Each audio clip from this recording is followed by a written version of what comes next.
Adi in my life nga nasa probinsya nagpuyo for today's video dai char. So kaning buntaga mga dol magmikos-mikos mo ta ani og pamahaw. Ay ana ra man jud na basta content creator ta. Kada lihok nato diri dito aw syempre videohan unsa pa man. Pagmata nako diha sa sayo sa kabutakon syempre wa pa ta kapanghimuta diha mo atubang dayta sa kamera matik dayon din dapita. Nya kay pag naog na ko diha ada ako ang igsuon diha nangapi o dili jud na pwede nga masayo as buntag diri nga dili ta makapangapi. So ana na diri sa bukid no.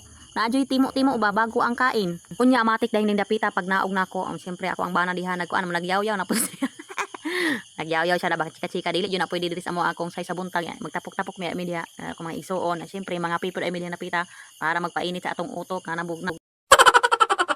Unya dihang napita ka nag-exercise lamang pud sa tuwing ungabag.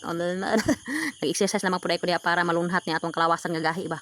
Dahil siyempre dihang napita kay namami ko ans mama kanang budbud diha nya napubuntagan. Ang lami man kanisa i-partner sa kape. Nagkaon lamang ko dai ko para pud nga kanang pamahaw na lang pud ay na ba. Unya while nangapi ko dihang napita nakakita man ko diri na may patulad diri aning lamisa miatik dahil di akong mikos dahil diha dahil siyempre ato ra nang gigisa ato ra nang gisagulan og sardinas ay siyempre kay pag human ana okay na kaayo lami na kay nato ang pamahaw diha makaimpas na pud ni og bahaw ba.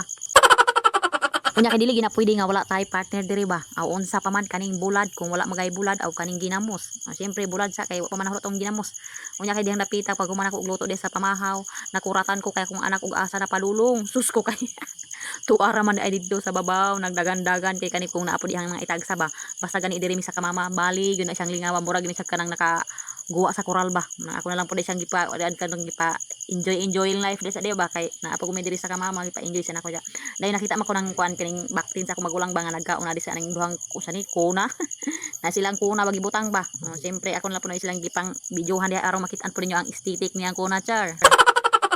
Siyempre kay the work is done na matadihang napita humana mataog kanang diga mo ni tuka tanga sa ni tungas na iko diha sa balay sa akong isuon kay nanabod man siya nakita man ako na iyang mga manok sus ngano magproblema man ta ani nga naa madi masud-an pag dakop nako kay di man ta nga tudlason madi mga manok kapod ni oy. Balik na iyang mga manok diri jud ning gisurbol. Iyang gi-screen sa kilid sarog mga wala pa mo da sarog da mo mga walag mga waton pa mo din napita dili jud na siya makawat di kay gi-screen sa kilid. Basta gani diri sa bukid kung kugiharata magmuhi-buhi manom-tanom ay hayahay ang kinabuhi na ay libre nga masud-an nga gasuroy-suroy og naghinaot tong mga dol nga hinaot dili mo mapulaan sa akong vlog hangtod nga hantod ta diri madato huy og mao ra to daghang kaayong salamat sa iyong paglantaw bye kita sa susunod nga video mama chup chup huy.